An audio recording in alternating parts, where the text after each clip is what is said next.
Greetings, Word Horde. We're here with an exciting option for you, a version of our podcast without any ads. That's right. No advertising interruptions, just the content you love, ready to go in your favorite podcast apps like Spotify and Apple Podcasts. It's another way to support the show, ensuring that we keep bringing you the word stories and language explorations that you love. Try it at waywardradio.org/ad-free. And it's affordable. For just a small subscription fee, you can enjoy A Way with Words uninterrupted, except by us. Plus, it makes a great gift. Know somebody who loves language as much as you do? Give them the gift of words. Easy to sign up, easy to enjoy. It's the same A Way with Words, just streamlined for your listening pleasure. Go to waywardradio.org/ad-free. Support us, support the show, and enjoy an ad-free listening experience. waywardradio.org/ad-free. Thank you. You're listening to A Way with Words, the show about language and how we use it. I'm Grant Barrett. And I'm Martha Barnett. On our Facebook group, Lori Stiers wrote, "My dad has been gone for a few decades now, but his silly way with words comes to mind often. The other day at breakfast, I remembered his habit of making up fake words in other languages. Bacon was referred to with a nice, robust Southern German accent as oinkenstrippen." Oinkenstrippen for bacon. I love that. And her family also used the term hurt you. What was that? Hurt you? I know, it sort of rhymes with virtue, but hurt you is if you have a bruise or a cut or something, something hurts you. Oh, so I have a hurt you. Yeah. Ow, sort of like an owie. Well, but I was thinking about the fact that when I was growing up, our family would say Target, I'm going to Target. This fake Frenchiness to it, right? Yes, or go grocery shopping at Crochet. Oh, we said K. Roger in my family. Oh, you did? I'm kind of on the model of Kmart. Not really a fake foreignism. K. Roger, that's good. But speaking of fake foreignisms, the fake German there reminds me of something I encountered when I first started in radio. So this would be 1988. I joined the staff of KCOU, the student radio station at the University of Missouri, Columbia, in Columbia, Missouri. And on one of the engineering panels was this little sign in fake German. And I found a version of it here. I don't know if this is exactly right, but it's something like, "Das Computermaschine ist nicht für Gefingerpoken und Mittengraben, ist easy schnappen der Springenwerk, blowen Fusen und Poppenkorken mit Spitzensparken. Ist nicht für Gewerken bei das Dummkopfen." And I don't even know if that's real German. I think it's not. But like, I don't think it is. There's enough words like Dummkopfen that we can all get. So it means like, leave it alone, dummy. And I needed that, as like a freshman student, like I needed to know, don't press the big red button. And isn't that wall of lights called Der Blinken Lights? Yeah, Das Blinken Lights. Yeah, Blinken Lights. A lot of places will have it. When I worked in IT, we would often add the, print a label or paste the label at the top of the cabinet that says Das Blinken Lights. And you would tell somebody, I need you to look at rack 12 in Das Blinken Lights.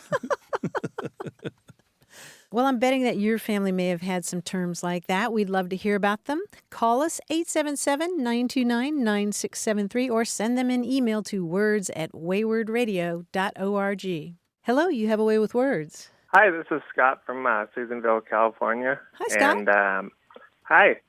My wife is pregnant, and it's been really fun. And especially when we, meet people or run into people that we haven't seen, at the grocery store. And we actually had one guy that we know just kind of look stunned and point at her belly. And we're like, yep, she's pregnant. And it's just been a lot of fun, and we've been thinking about different ways of saying it. And we're just wondering how many different ways there were and if there's any history behind it. We liked Great with Child. We heard that one and thought that was pretty good. Great with Of course, Child. Knocked Up. But we just wanted to get your guys' opinion and see what else there was and what kind of history is behind it. Yeah, Great with Child is in the Bible. That's biblical. Yeah. Yeah, did I hear you say Knocked Up? Oh, I'm saying I've heard Knocked Up, but that's not our preferred one to use. And what's her favorite? What's your favorite? I like Great. She likes Great with Child. Great with Child. In a joking way, not super, serious, but... That's great, and then once she has the baby, she'll be really great with Child. Yes, absolutely. But one that was curious, we heard old one was like in the family way, I guess they used to say maybe. Mm-hmm. Yeah, or And sometimes that one just kind of creeps me out. Really? Why? I don't know. I guess it's something about the secrecy behind it. Maybe that they weren't allowed to talk about it, and it seems so natural and something you'd want to celebrate. So I don't know. It almost seems like you did something wrong. There's a whole slew of these terms. Everything from what? Swallowed a pumpkin seed? Do you like that one? Or swallowed a watermelon seed? Yeah. Swallowed. Yeah, that's a good one. Well, there's basic ones too, like lumpy or clucky or awkward. Clucky. I like These adjectives clucky. have all been used in English dialects. Yeah. Or eating for God, two. But the clucky goes back to the idea that you are like a mother hen who's broody, sitting on your eggs, waiting for them to hatch. So you're clucky. Okay. I think that might get me in trouble with my wife. Okay, so we're going to rule out clucky, right? How about eating for two? Eating for two, that one comes up mostly when she wants the rest of the pizza and I have to give it up because, how do you argue with that? I have lists. There's at least 120 of these. I have lists, my friend. Wow. 120? Let me just run through some, Yeah. all right? Delicate condition, Okay. double-ribbed, with child, be with book, in the familiar way, not just in the family way, in for it, in pod, in pup, preggers, pregnant, pregnable, poisoned, with a kid in the basket, bun in the oven, joined the pudding club. I have no idea what that means. What is that? Shot in the giblets, away the trip, full in the belly up, apron up, knocked up the spout, up the stick, and up the way. But join the pudding club? Join the pudding club. Oh, that's my favorite. Some of these are inscrutable because they come from other times and places, and it's hard to know without doing a great deal of research on every single one, why they are what they are. Bay window. You have a bay window means you're pregnant. That's a good we have one. a bay window. Yeah. Here's one that looks like it's pretty widespread in the South. Broke her toe. Broke her toe. I've never Yeah. heard that one. Interesting. That's weird. Huh. I don't know. Are any of these appealing to you, Scott? The pudding club sounds pretty good. I like that. I'll have to run them by my wife. I don't think she'd like the clucky one, although the mother hen thing makes sense. Great with book or with book is just funny because I don't really know. But yeah, we just thought it was really interesting that there were so many different ways, and I guess you can kind of tell how excited the person is about it by which phrase they're using. Great with child, obviously you sound pretty impressed with yourself. But, knocked up, not so much. Yeah. Well, I think the great there is like large in that case. But Scott, what's your wife's name? Marika? Yeah, well, I'm glad that you seem to be consulting her on all of these terms. I think this bodes well. I think you're both going to be great with that child. Oh, well, thank you. Scott, thanks for calling. Really appreciate it. All right. Thank you, guys. All right. Bye-bye. Bye-bye. I'm betting that our listeners have lots more of these that they'd like to share with us. So if you've joined the Pudding Club already, If you're pregnant and you have a funny way to say it, let us know. 877-929-9673 or send those emails to words@waywardradio.org. Hello, welcome to Away with Words. Hi, this is Barb Slater in Omaha, Nebraska. Hey, Barb, welcome to the show. What's going on, Barb? I have a question. I was at a Thanksgiving dinner and nice people who invited me, and we were talking about favorite parts of the turkey, and I said skin, of course. But one of the ladies there, my friend Martha, said the bishop's nose, and I stared at her with big blank eyes, and finally they told me it's the tail of the turkey, and I had never heard that expression before, and I was wondering where that came from, the bishop's nose. Aha. Well, the older version is the Pope's nose. And that's been that's been around since the 18th century. And the bishop's nose came later because that part of the turkey does look like a nose, right? It does, If you think about it. And is it about holding the turkey upright? It kind of looks like a bishop's mitre, like the hat that they wear, or like the Pope's hat? No, it looks like a nose. No, what I'm to saying, me. the nose looks like the nose at the bottom of a hat, though, kind of, if you turn the turkey upright, doesn't it? Or the chicken upright? Yeah, you know what it I'm just reminds me of is a Monty Python thing with one of the crazy, or maybe it was Princess Bride with the crazy bishop that couldn't do the ceremony. Oh, yeah. It was Princess Bride with the lisp. Or the Lisp. Well, I've always thought that if you just cut it off and put it up to your nose, it looks like a nose. Like a very fine, real nose. Yeah. So there are lots of different versions of it. The parson's nose is sort of the Protestant version. Preacher's nose. Preacher's nose. Yep. All these nosy things. Is it just in one area? Because it seems like, I'm originally from Colorado, and I had never heard of this before. But boy, when you say it out here in the Midwest, everybody knows. Is that right? That's interesting. Huh. It's got a long history, right? It does. Way back in the UK, all throughout the British Isles, shows up in the English-speaking world pretty much here and there. Yeah. Is it named after a particular pope or bishop? Well, there's a story that goes that it was named as the result of anti-Catholic feeling after the reign of James II, but I don't know if that's true or not. I also read that part of it might have to do is, of course, it was originally for a chicken because it predates turkeys being widely eaten throughout the English-speaking world, was that the idea is that you might only put a chicken on the table if your local clergyman was coming over. So that might have a little bit to lend to why you would call it the Pope's nose, the preacher's nose. That's like the Italian pasta strozza preti, which is really thick, and it means it strangles the priest because you would stuff the priest when he happened to show up for lunch on Sundays.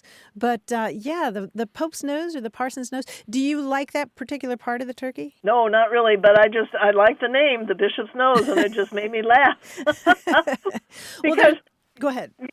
Sorry, because usually it's just, the last part over the fence, Yeah, that's another name for it. That's a very common name for it. Mm-hmm. Yeah.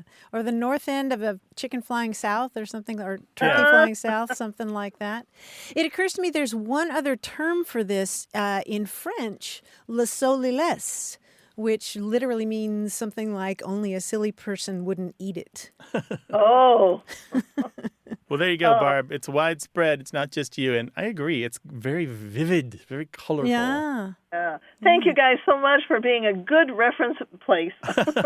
Happy to help. Thanks for calling the library desk. Thank you. Bye-bye. All right. Bye-bye. Bye-bye. Actually, no, the show is called Away with Words. We answer questions from around the country and around the world about language and slang and family sayings and we're also away with birds. Away with birds, yeah. And anything to get Martha to tell stories about Aunt Mazo in North Carolina. 877-929-9673. And email words@waywardradio.org.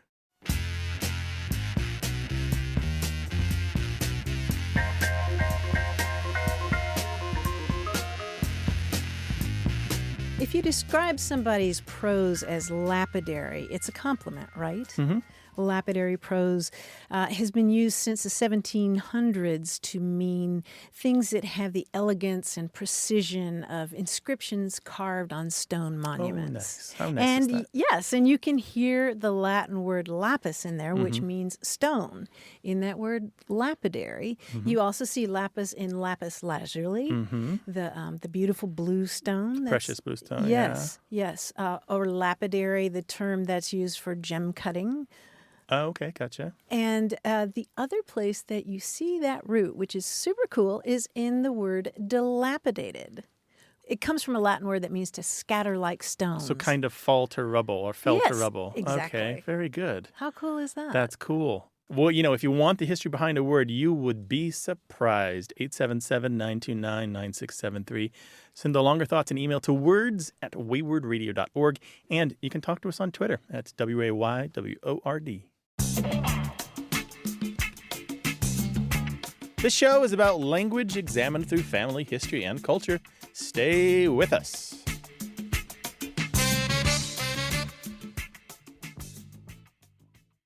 Got a minute? We need your help. Head over to gum.fm/words and share your thoughts in our quick survey. Your feedback matters. It's the backbone of our show's success. Thanks for making our show even more successful. That's gum.fm/WORDS. Thank you. You're listening to A Way with Words, the show about language and how we use it. I'm Martha Barnett. And I'm Grant Barrett, and here he is from New York City, that handsome fellow, John Chinesky, our quiz guy. Hi, John. Hi, thank you, Grant. Hi, Martha. Hey, what's up? Hi. I have a cute little quiz for you today, I think. adorable. I think you'll like it. Now, this was inspired by a Twitter thread. This particular Twitter thread consisted of a whole bunch of people riffing on a single title, the adult cartoon show Rick and Morty. You familiar with it? Yeah, I saw Okay. that thread. Yeah, not necessarily for kids, just FYI. Right. I'm going to give you definitions to some of the malapropisms people used for Rick and Morty, and you guess which ones they are, okay? Okay. Okay. For example, if I said, Rick and Morty, isn't that when you die and your body gets all stiff? You would say, no, you're thinking of Rigor mortis. rigor mortis, yes. And we're off. Rick and Morty, isn't that the character Will Ferrell plays in the movie Talladega Nights? Yeah, no, you're thinking of Ricky Bobby. That's it, right. Rick and Morty, doesn't that refer to the actual physical presence of a business or organization? No, you're thinking of brick and mortar. Oh, yes, that's it. Very good. Rick and Morty, isn't he the guy who sings Livin' La Vida Loca? No, that's Ricky Martin. Oh, right, I'm thinking of Ricky Martin, right. Rick and Morty, isn't that a brand of easy-to-prepare side dishes? No, you're thinking of rice-a-roni. Oh, that's it, yes, the San Francisco treat, yes. Ding, ding. Rick and Morty, didn't he play the dad in the movie Honey, I Shrunk the Kids? No, that's Rick Moranis, eh? Oh, right. It's Rick Moranis, eh? Yeah. Rick and Morty, isn't that the thing where someone tricks you into watching the video for Never Gonna Give You Up? No, that's Rick Rolling. Oh, yes, my mistake. Rick and Morty, isn't that an adjective meaning expedient and effective but not without flaws? Oh, no. You got mean it? quick and dirty. That's it. Quick and dirty, Rick and Morty, same. Rick and Morty, isn't it a children's rhyme about falling down? No, that's Ring Around the Rosie. Yes, Ring Around the Rosie, you're right. Rick and Morty, isn't that the Rudyard Kipling story about a mongoose? No, that's Ricky Tikki Tavi. You're right. Finally, Rick and Morty, isn't that the short comic actor who frequently starred opposite Judy Garland? No, that's Ricky. Mickey Rooney. Mickey Rooney. I was going to say Ricky Mooney. Rooney. That's my problem. John, thank you so much. Thank you, guys. You were fantastic. Well, we do a lot of goofing around with language on this show, but we also take your questions about all kinds of aspects of language. So give us a call, 877-929-9673, or send your questions in email to words@waywardradio.org. Hello, you have A Way with Words. My name is Doug Moore, and I'm calling from Evansville, Indiana. Hey, Doug, welcome. What's up? What can we help with? Well, see, my sister received a tarnished silver serving tray from my dad, and she had read online where you can use like a cheap toothpaste and remove the discoloration. Mm-hmm. So, yeah, she starts to polish up the tray, you wipe it on there, and polish it off. Gets done with the tray, and it worked. Yeah. So, next she moved on to the forks, knives, and spoons, and so she's going through the drawer, cleaning them off, and after about an hour and a half, she's like, "This is for the birds." Yeah, this is for the birds. I've heard it before, and I think Foghorn Leghorn said it. Oh no, the cartoons. This is. I say, this is for the birds. I think you're right, now that I think about it. So you're wondering why we say this is for the birds if we're disgusted with something or just exasperated? That's correct. Uh-huh. Yes. You got any ideas about that? idea? Well, I talked to my aunts and uncles, and they remember hearing it when they were growing up, Alabama. But other than that, I mean, I've heard it a few times, and every time it comes up, it's kind of a, something to laugh at. But it's not very popular, and not anymore. But I think people know what it means if you say it, right? This is for the birds. This is for the birds. All right. So, Doug, here's what we know about it. It dates back to at least the 1940s. I have seen it in print in 1941, which means it's probably older than that. And it really exploded in use during World War II, which was a really huge time for the burgeoning of slang and sayings and idioms in the United States. What's really interesting about it, there are longer versions of it that I can't say on the air, but they amount to, it is poo for the birds. And the idea is this thing is so bad, it's like what the horse leaves behind and that the birds peck at, if you know what I'm saying. So it's like horse manure that the birds are going after to get some nutrients from. Right. Yeah. Now it makes sense. So that's why it's for the birds, because it's basically poo. Right. Yeah. Yeah, I can see that. Now, Makes sense, in my right? mind, growing up, I always thought it was vultures picking at the carcass of a dead animal. It's for the birds, meaning it's basically as worthless as a, roadkill. In my mind, I just thought it referred to something that was bird-brained. Bird-brained, okay. Small-brained. But Yes. but no, as Grant says, it has to do with what the horse leaves behind and the birds pick at. And there's a nice confluence there with the idea that it's chicken feed or it's bird seed, meaning it's small potatoes or it's worthless or it's a small amount of money. So there's all of these kind of work together to suggest that anything that's for the birds is not something that matters very much. Yeah, not worthwhile. Not worthwhile. Yeah. Kind of worthless. Yeah. So there you go. All right, Doug, thanks for calling. Really appreciate it. Oh, thank you. Take care. Thanks, Doug. Bye. Bye-bye. Did you hear a word that's tickled your brain and made you wonder about it? You can call us, 877-929-9673, and we can talk about it, or send it to us in email. That address is words@waywardradio.org. Hello, welcome to Away with Words. Thank you. My name is Aravind. Aravind? Yes. And where are you calling from? I'm calling from Frisco, Texas. Frisco, Texas. Welcome to the show. What can we do for you? Yeah, I've been curious to know about the word wordsmithing and the origins of it. I could not find it. At least I was not satisfied with different explanations that I saw, but I was curious to know a bit more about that word, wordsmithing. About wordsmithing. Are you a wordsmith yourself? I don't know. Sometimes maybe, but whenever I'm writing a PowerPoint presentation or writing some drafts, I keep on getting this, and it's been for over the years, but I keep on hearing this, we need to wordsmith it more, right? Oh, as a just verb. curious. Okay. Yeah. Because when you first said wordsmith, I was thinking of it as a noun. Yeah. Yeah, so... I was referring it in the context of wordsmithing, but maybe it is now too. I'm open for more education on that. Uh-huh. And so when you talk about wordsmithing something, what do you mean exactly, Aravind? Well, in the context that I have I'm referring to and I have used to is when we are rephrasing some sentences or kind of correcting some errors or trying to make it more. Sometimes it also could refer to grammatically being correct, but it also sometimes is choosing the right word or for the context or, basically removing some of the words and replacing it with one word that could mean a sentence, right? Okay.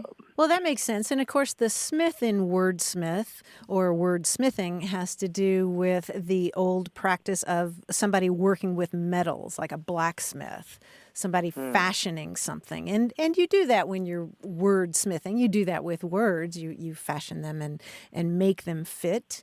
And so I can see how that would arise. The word wordsmith has been around at least since the mid-19th century or so. And there's a positive connotation, right, Martha? Like if you wordsmith, it's usually good things are happening with your pen, right? Yeah. Wordsmithing implies a certain amount of skill and expertise. And I'm not so used to seeing it as a verb, but it makes sense to me. Yeah, thanks a lot. It makes sense because is locksmith and wordsmith, these are all maybe have the same roots in there? Yeah, that same suffix of smith. So you've also got ironsmith, goldsmith, gunsmith, and they're all working with... Jokesmith. Well, joke is a little more like words, but the older ones are all metals, like Martha said, and the newer ones are a little less literal. Yeah. I see. Maybe there will be a tweetsmith that will come up. Tweetsmith, yeah. You know what? I bet maybe there already is. I don't know. But yeah, that Somebody's makes sense. got it in their bio. Tweetsmith since 2007. Yeah. And that Smith is the same Smith in the name Smith, which is the most common name in the United States. It's a name that's associated with a profession, like blacksmith. Thank you very much. I learned something new today. Well, great. We're glad to have you, Aravind, and happy wordsmithing. Yeah, I will do that. Thank you very much. Take care. Bye-bye. Okay. Bye-bye. Bye. Yeah, it's such a widespread surname. Smith, Haddad, Ferraro. They're all Herrera. about working with metal way back in the day Schmidt. when more people worked with metal. Yeah. Call us with your language question or your language story. 877-929-9673.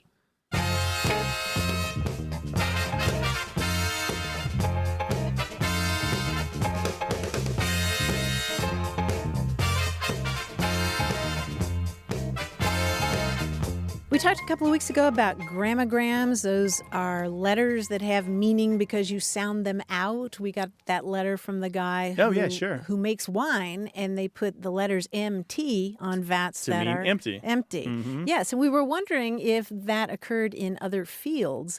And we heard from Angela Frank in Petaluma, California, and Jessica in the Florida Panhandle, who both pointed out that when they were in school in physics class, they would use NRG for energy. Yeah, and it's funny, I didn't think of that at the time we did the call, but there's a bank called the M&T Bank, which I think is hilarious.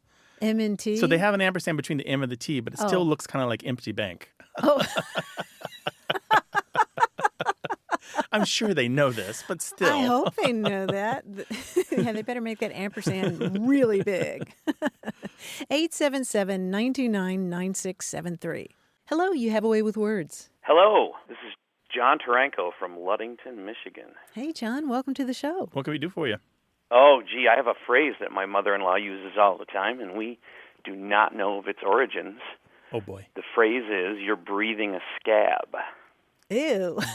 Yeah, gross. She uses that all the time? Breathing like with the lungs and air, breathing a scab? Yes, correct. And in what context would she use this? You said Well, she does it all the time? Well, no, not all the time. Just sort of one of those tongue-in-cheek kind of things, like you're skating on thin ice. Oh, okay. That kind of a situation. Mm-hmm. Okay, so it's sort of like a joking warning then? Oh yeah, she always says it with a grin. I see. Okay, breathing a scab. All right. So what's really interesting about this is that is one version of the phrase, but the more common version is breeding a scab. Breeding. And I believe, although I have a footnote and an asterisk here, I believe it has to do with just the idea that you are going to get in so much trouble that someone's going to knock you on the nose and leave a wound there that will later scab over. So the idea is you're breeding it as in raising a scab, or, like you breed an animal or something like that. Yeah. Right. But well, that's interesting. We thought maybe that was it, but we weren't sure. That sounded a little violent, and it came from her grandfather. Mm-hmm. And he was a really humorous guy. Lots of, he'd say a lot of things that were, just tongue-in-cheek funny that no one had ever heard of. So we almost thought that he made it up. No, it's been around. Yeah, it's been around. And my footnote is there is a term used in medicine called to debride. And it's spelled like it's debride, Debride, but it's pronounced debride. And it's removing damaged tissue from or trash or foreign objects from a wound or a cut. And so you debride it. Like, for example, if you get a burn, they will take off the tissue that's not going to heal. That's called the debriding. And it's just so interesting to me that that breed part sounds so similar to the expression to breed a scab, the idea that you might be picking at a scab and raising trouble. Right. Just the idea of picking at a scab means kind of irritating a thing that was on its way to getting better. Oh, that sheds a whole new light on this. Yeah, but I'm not 100% sure it's related because the registers of language are different. Like the breeding a scab is far more idiomatic and informal, and debreeding is far more formal and learned. Yeah, I feel like I've heard doctors say debride. Debride, too. yeah. If you look it up, though, it's debride. Really? Yeah. Okay. Right. Well, that's fantastic. We had no idea. She'll be shocked to know that it's much more than just what her grandfather made up. Yeah, cool, right? Absolutely. Well, John, thank you so much for calling. Well, thanks for having me on the show. Okay, and stay out of trouble. Oh, I will. I don't want to breathe a scab. Right. Bye, or John. breed one. Take care. Right. Bye-bye. Thank you. Bye-bye. Perfect illustration of what we say all the time. These kinds of expressions linger in your family. Mm-hmm. Older relatives use them. They get passed on to your parents or grandparents. You pick them up, and one day they're in your mouth, and you're like, why am I about to say this thing? Why is this expression does this come naturally to me? And you call 877-929-9673, or you send us an email to words@waywardradio.org, and then Martha and I will try to help you with it. Hello, you have a way with words. Hi, this is Dan. I'm calling you all from Black Mountain, North Carolina. Hi, Dan. Hi, Dan. Welcome to the show. I have a question about a word that I made up a while back. I was talking to my friend Becky, and I used the word ear space, and she understood what it meant, but we both realized we had never heard it before, and it wasn't in the dictionary. Huh, it sounds like the space between your ears, but... Mine's full. What about yours? Yeah. What you got in there? How did you use it, Dan? So I used it in two ways. One was having ear space free for something new to listen to, like a new podcast. And the other one was comparing things I listen to, like saying that two bands exist in the same ear space because they sound similar. Oh, interesting. I like that. So you wanted to share this word that you came up with the whole world and try to get it to spread, or you have questions about it? Well, I was wondering if it sounded like something that would spread, because additionally, I didn't even realize I made it up. It just kind of came out. It wasn't like I was thinking about it, and it was understood. So it seemed like something that might catch on. Yeah, and if you Google it, there are people using ear space in similar ways to the way that you used it. I wouldn't say that that's a problem at all. Independent coinages of the same word are really common because people have similar lives and similar problems, and they solve them linguistically in similar ways, and that's what you've done here. A lot of people talking about the first meaning you have is the one I see the most, is the ear space, meaning room to listen or time to listen to something new or something different. People talking about why they listen to their podcast at 2 times speed. They're like, I don't have the ear space to listen to it at regular speed. Yeah, and I think it's useful in that sense. I mean, it's sort of like bandwidth only specifically for something you listen to. And it kind of echoes mind share nicely. If you talk about a product or a brand having mind share, meaning how much of your mental space in a category is devoted to, say, the soft drink that you choose or the television show that you prefer to watch. That's interesting. Yeah, that's good. So ear space, define that again for us. So the first one is... saying that you have ear space open for something to listen to. Like I have ear space for a new podcast. Do you have any suggestions? Okay, and then the second one is? The second one would be something like saying, for example, Nickel Creek and the Mountain Goats are in the same ear space for me music-wise because they sound the same, and I listen to them when I'm in the same mood. Outstanding. I like this. I like this very much. Yeah, I like them both. And I like the way that ear space sounds sort of like airspace, which is kind of the same idea. Oh, yeah. You know, that it's something that has room for something else or doesn't. Yeah, right. So I agree with the Mountain Goats and Nickel Creek having the same ear space, but I have an easement in my airspace, my ear space for Nickelback. Dan, thank you so much for your call. We're going to spread this word. We'll see what happens to it, all right? All right. Thank you all. All right. Cheers. Have a good one. Bye-bye. Bye, Dan. Bye. He said a thing which I loved. The neologist in me was kind of quivering with joy because he said... he didn't even realize that he came up with the word. Yes, and those are the best words. Those are Right. more likely to survive. Not the ones that you labor over their coinage and try to come up with the cleverest thing. Just the ones that fill an instant need perfectly. Right. You just kind of blurted. And the second thing he said, it was understood. Yes. That's a successful word. Yes, those are two big factors, right? 877-929-9673.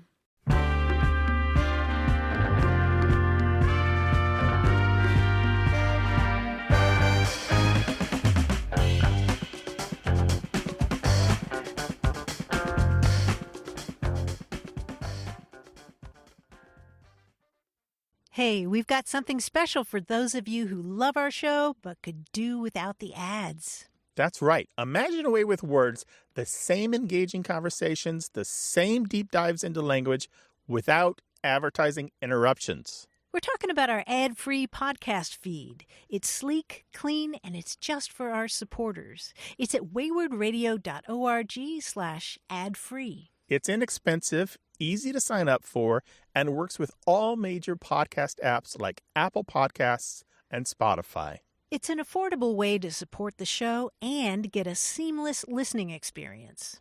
And if you're feeling generous, why not give a subscription to another Away with Words fan? That's waywardradio.org/ad-free. Sign up today. Your support means the world. waywardradio.org/ad-free. ad-free. Thank you. You're listening to Away with Words, the show about language and how we use it. I'm Grant Barrett. And I'm Martha Barnett. 2 words that have blown my mind this week. Mm-hmm. One of them is listless. Did you ever think about listless? Listless. Yeah. How am I lacking a list, right? That's it. That's listless. It, right? What's happening to me? Right. If you're listless, you're sort of dragging your butt and lethargic. Yeah. You have malaise. Yeah. But are you missing a list? No, it must be something Your else. grocery Is it like a list? ship listing? I don't know what it is. That was my thought. No, but that's not that's the the opposite. origin of listless. What is it? List is an old word that means desire. If you're listy, then you're desirous, and it's related to lust. So if you're listless, you're lacking lust. Lust for life is missing. Yeah. Okay. And what's the Yeah. other one? The other one is full-blown. Oh. Like a full-blown case of narcissism or something Right. like that, Yeah. right? And it means entirely, I never right? thought about that, except in my mind there was glass blowing involved. I don't know. But what is it? Yeah. The blow in this case has to do with a blossom. Oh, of course. Yeah. There's an old use of the word blown, which means that a flower has opened. Okay. Yeah, and it's related to blossom, and the word peach blow is one of my favorite words. It has to do with the color of a peach blossom. Peach blow. Peach blow. But if something is full blown, it's fully in bloom. That's outstanding. Yeah. The story behind words. That's what we're doing here. Yeah, none of it is arbitrary. There's always a story behind language. Sometimes we know it, sometimes we don't. Call us to find out the story behind your words, 877-929-9673. Or you can send us an email to words@waywardradio.org or talk to us on Twitter @WAYWORD. Hello, you have a way with words. Hi, my name's Chris. I'm calling from your backyard here in San Diego, California. What's on your mind, Christopher? So I recently started a new job, and I think whenever that happens, you're keenly aware of all the things that you're seeing and hearing around you. And one of the things that I've noticed is one of my, supervisors, I guess you could say, always greets me with what I consider somewhat of a peculiar phrase. What's cooking, good looking? It's not something I've encountered much, and I especially wouldn't have expected to hear something like that in a workplace environment. So it just stood out to me, and I thought I'd see if you guys could offer any clarity around that. Yeah, are you trying to flesh out a HR dossier for a case that you're bringing against somebody? Or Never. Are you working at a restaurant or a hair salon? Oh, there we go. Neither of those. Okay, I work in education, so there's nothing about my physical appearance that would come across. What's cooking good looking? Immediately the Hank Williams song came to mind. Do you know this song? No, I'm not familiar. Hey, good looking, what you got cooking? How about cooking something up for me? Now I can just hear that on the 8-track in my dad's car back in the 1970s. And that song was huge. I forget what year that was. I want to say 1950-something. But the term is older than that. And even older is just what's cooking on its own is a way to greet somebody. At least to 1921, where I can find it in a sports column in a newspaper. Somebody said, it's hard to find out what's cooking with player X on team Y. So to use cooking as a way to say what's happening rather than literally what is on the stove and going to become a meal. Gotcha. All of the slang dictionaries that treat this all seem to have decided that the origin of it is that moment when you walk in the house and somebody else is making a meal that you can smell, but you're not sure what it is, and so you kind of shout out, hey, what's cooking? Right? Gotcha. Maybe that's the case. I don't know. It was really funny. One of the slang dictionaries in their first edition said it was the man coming home to ask the woman, and the next version, they took the genders out of it, which I thought was, I was like, oh, progress. I love that. So anyway, dates to the 1920s as what's cooking. Later, the rhyming version comes along, what's cooking, good looking. And then the song just kind of immediately fastens this word to the American idiom. It just becomes a part of just the lingo and something that people say, and it's been with us ever since. So, Christopher, I'm wondering if at the end of the day when you're leaving, does this person say, after a while, crocodile, or see you later, alligator? No phrases like that. Those are a little more common, that I've heard throughout my life, but no. Do you have responses when your boss asks you what's cooking good looking? No, but a friend recently said, I should reply with "What's shaken, bacon?" There we go. And I thought, that might be a good option. We can equip you with a few more. Do you want them? Please. You can say, "What's the story, Morning Glory?" Perhaps you know that song. Yes. And what's the word hummingbird? What's comes the word right after that? What's the word hummingbird? You can also just kind of, this is not quite right, but it might work. How now, brown cow? And what's the plan, Stan? I love that. And what's your boss's name? Is there a natural rhyme there? His name is Kevin, so I don't know. Oh. Yeah. What's in heaven, Kevin? Yeah. No. I'm leaving work at 11. Oh. I like that one. I'm turning it up to 11, Kevin. Yeah, there you go. I like that. Oh, That is a yes. great one. Okay. All Well, right. thank you guys so much. Yeah, Okay. sure. Thanks for calling, Christopher. Really appreciate it. Bye-bye. All right, bye. I like in Spanish, ¿Qué te pasa, calabaza? Oh, yeah. What's up, Pumpkinhead? Pretty much. And the response is, un burro por tu casa, a burro next to your house. Oh, why? An animal. Just because it rhymes? Yeah. 877-929-9673. Email words@waywardradio.org.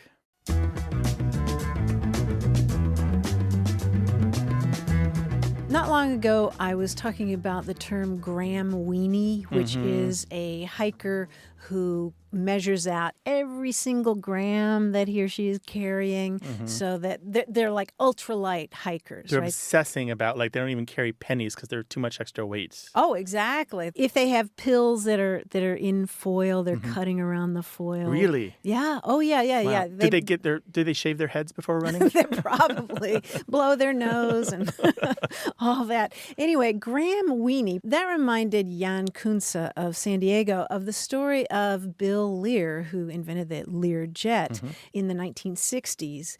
And Jan writes, he once said that he would trade his grandmother for a 1-pound weight reduction of his plane. Thereafter, his crew, from engineers to the bench mechanics, referred to a 1-pound reduction as a grandmother. As in, how many grandmothers this week? Or that idea is worth half a grandmother. And I wasn't so sure about that, but I looked it up in a book about the invention of the Lear jet. And I wanted to read you just a little bit of that. Lear has cut hundreds of pounds from his jet after the engineers had squeezed it down as far as they could. One afternoon, he strode into the seat manufacturing division of the plant and asked to see the aluminum shell around which the pilot's seat is built. Why couldn't we cut a square foot right out of the back here, he asked, drawing a square on the aluminum. This part doesn't support anything. The engineer working on the seat grinned sheepishly. Another grandmother and a half, said Lear. And so they actually used grandmother as a unit of measure. That's funny. And it reminds me, if you know anything about space travel, NASA does this. They count things down to the micro weight. To the last grandmother. Yeah, the book The Martian was great on that. A lot of math surrounding the weight of things and how much fuel you need to leave the surface of Mars or to propel your rocket ship to the place it needs to go. Yeah. Every tiny little thing costs you. That's true in life, too, isn't it? We should all travel light. Cast off your worries and cares and criticisms. There are words in the strangest places, probably in something you read. We know you made a note, you looked it up. Share that word with us and we can all talk about it. 877-929-9673. Hello, you have a way with words. Hi. This is Leslie in Taos, New Mexico. Hi, welcome to the show. Hi, Leslie. Hi, thank you. Well, I do some editing and proofing and came up against this issue of toward versus towards. And the writer, the author that I'm working with feels like towards is what's comfortable for him, what he feels is normal. And I kind of feel like toward is the way it should go, and I'm just want some clarification. And where is he from, Leslie? Well, he lives in California now, but I think he grew up somewhere in the East Coast. Okay. And why do you feel it's the other way? Toward? I just think that's what I've always seen, and that the S seems unnecessary. So we're talking about toward, T-O-W-A-R-D, versus towards, T-O-W-A-R-D-S, right? Right. Okay. Right.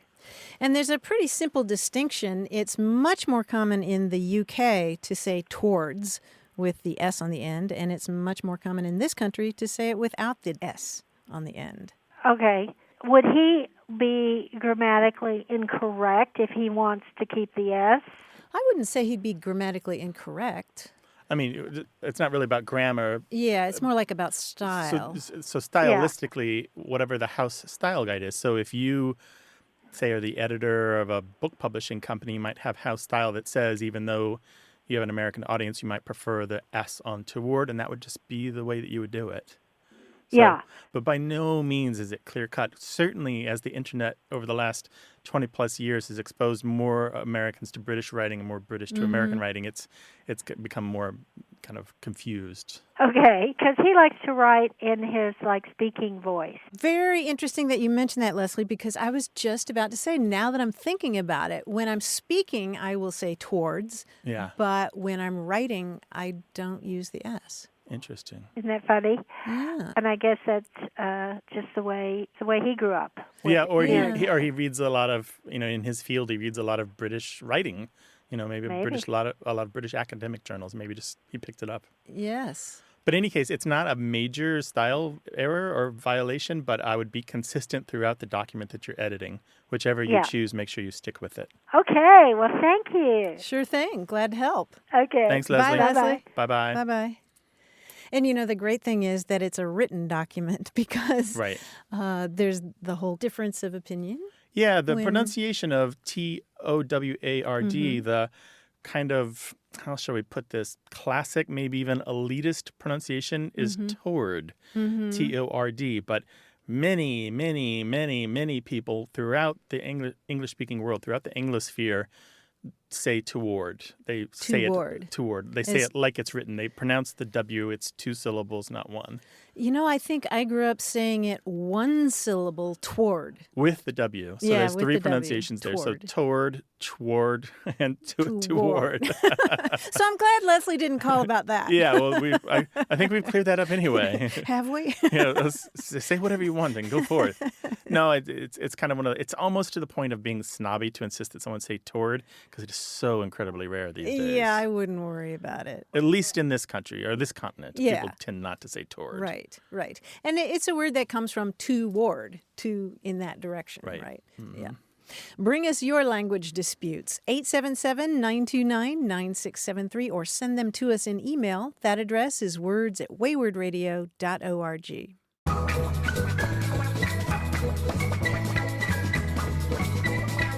I'm going to adopt the word avish into my vocabulary. That's AWVISH. Avish. It means to be slightly unwell or out of sorts. It's a dialect term from northern England.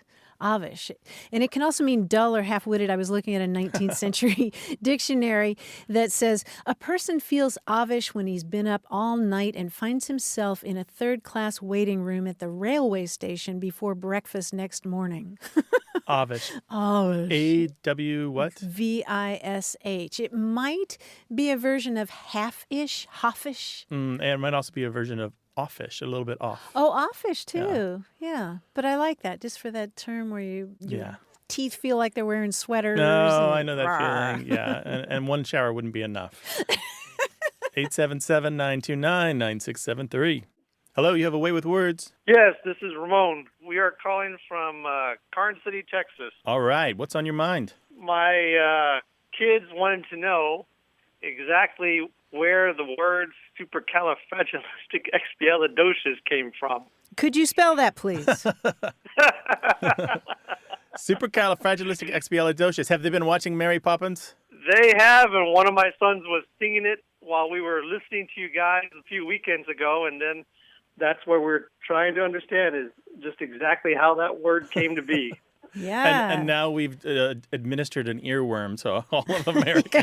'Cause everybody's singing the song going, oh, why did they have to say that word? Yeah, well, it was definitely popularized by the 1964 Disney movie about Mary Poppins, but it was actually floating around longer, or versions of that word were floating around longer than that, in the 1930s. Yeah, even. 1931, we find it in print in a newspaper in Syracuse, New York, and it's spelled a little differently, but it's very similar, supercalifragilisticexpialidocious. So it's just as difficult to spell as the way they did it. Yeah, it's written by a woman named Helen Helen Herman, and this may not be the first use ever, but it's the first use we know of, and she's talking about why this wild, nonsensical word is so useful to her. And she says, it's very adequate in any type of appreciation. When asked how you liked a certain movie, or what you think of so-and-so, or what your opinion is of Santa Claus, you can merely answer supercalifragilisticexpialidocious. And you will have condensed many thoughts into one. Interesting. Very interesting. Yeah, that's... So we all thought that it was just a word they made up for the movie, but that's interesting that it actually originated way before that. Well, you know, it's funny that you should mention that because there were lawsuits about the song and the movie. So the song was written by two brothers with the name of Sherman, I believe, and they were sued by somebody who had written a couple different versions of a song using the word in 1949 and 1951, Parker and Young. And they lost because there was earlier evidence that the word already existed, not only from this 1931 article, but a few other places as well. Yeah, or various versions of Various versions of the word. But close enough where the judge in the case basically said, I'm just going to treat all these versions as one word, and I'm going to rule for the defendant. Yeah, so they actually lost the lawsuit, the people who were trying to get money from Disney. And they sued them from some huge sum of money because it was a very popular film. Yeah. Right. It's so interesting that a word so old also was in debate in the legal system as well. Yeah, that must have been a fun trial to cover, huh? The headlines write themselves. And as a matter of fact, there was a story by our colleague Ben Zimmer, who writes about language in the Boston Globe a few years ago. And the headline for that is supercalifragilisticexpialidocious. And he talks all at length about the word's history and the lawsuit. Wow, well, that's very interesting. My kids will be excited to know the origin of it. Great. Ramon, thank you so much. Absolutely. I appreciate you guys. Take care. Okay. Bye. Take care. Bye-bye. All right. 877-929-9673. Email words@waywardradio.org or try us on Twitter @WAYWORD.